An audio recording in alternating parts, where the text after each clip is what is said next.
বাজে, এখন লাঞ্চ হচ্ছে, চিকেন আর রুটি। আর ও তো মহাদেবের ভক্ত, খাবে না, আমরাই খাচ্ছি।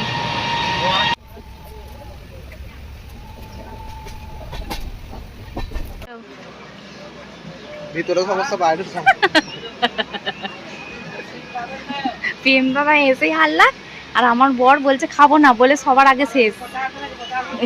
এই হলো পুরুষ জাত, খাবো না বলে শেষ। ছোট ব্যাগটা। এখন আমরা সন্ধ্যের নাস্তা করছি।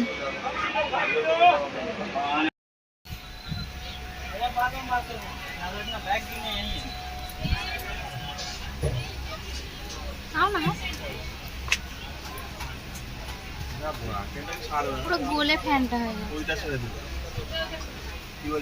গোলে ফ্যান।